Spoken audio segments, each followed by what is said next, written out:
Okay, so David Cross here, DC Strength and Nutrition in Cape Town.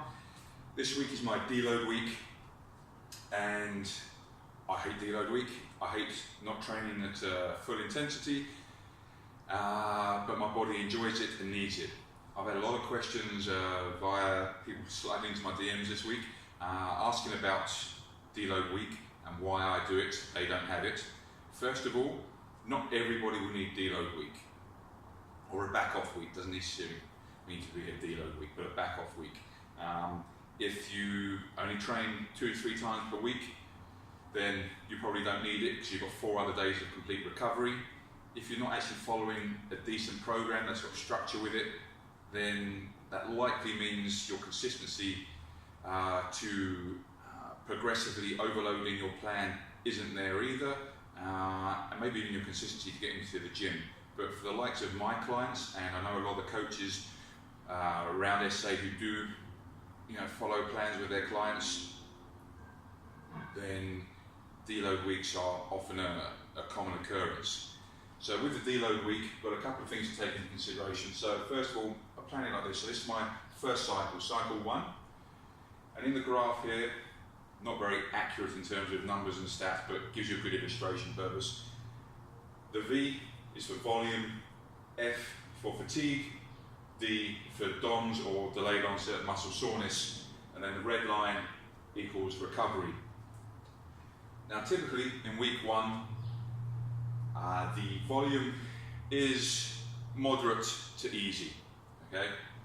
Now that can be for a number of reasons, coming back from an injury, coming back off of a long break, or the fact that the last cycle was also quite a hard cycle, and you want to gradually build up into the program itself. So with that volume, the fatigue isn't that high. Your body copes with the recovery, not a problem at all. Delayed onset of muscle soreness, or DOMS, in the first week is generally higher than you would expect. And that's mainly because a lot of new plans, first week of a new plan, new exercises that you're not used to, new tempos, new rep and set schemes, all these kind of things come into play. Your body has a bit of a knee-jerk reaction to it, and essentially you get a lot sorer from it. We then move into week 2. The volume creeps up in week 2, as it should. Fatigue, because the volume has gone up, also goes up. Your DOMS should now start to come down as your body starts to adapt to the new movements and tempos that it was exposed to in week 1. Recovery, as you can see, is still on track, and you're recovering from your workouts and the volume fine. Around about week 3, again, volume has increased. Once again, the fatigue has increased to nearly as much as what your maximum recoverable amount is, and your delayed onset of muscle soreness is going lower and lower. Week 4, volume goes up again. And this is at the point where your fatigue starts to outreach your recoverable volume amount. And week 4 and week 5 are typically going to be an overreaching phase where you can continue training, you can continue pushing the boundaries of your training, but your recovery is going to start to come down, and this is where you might start to hold more water from excess inflammation in the body from the stress of the training. Sleep quality is normally aggravated here as well. So all these things which will start to mitigate your ability to recover. DOMS again, right down low. Then week 5, this is typically the heaviest week of the cycle. Volume at its highest. And as you can see, fatigue is outstripping recovery by quite a way now. And at this point, you'll feel pretty tired. I wouldn't say beat up, depending on the plan you're on at the time, but your body will be feeling it, and that's the time when you then implement that deload week. Now the deload week, the volume drops right down to probably only just a bit more than what you've had at week 1. Fatigue is still a bit higher than your overall volume because you've had to come from all the way up here, but the reduction in volume, and because your body is so used to recovering up at this level, and then the reduction in volume allows this super compensation action to happen where recovery is quite a bit higher than your actual fatigue and your volume, and then that's where your body rebuilds. That's where the major restorative factors happen. Central nervous system gets more of a recovery, muscles, ligaments, tendons, joints, etc. And again, DOMS is right down there. Okay.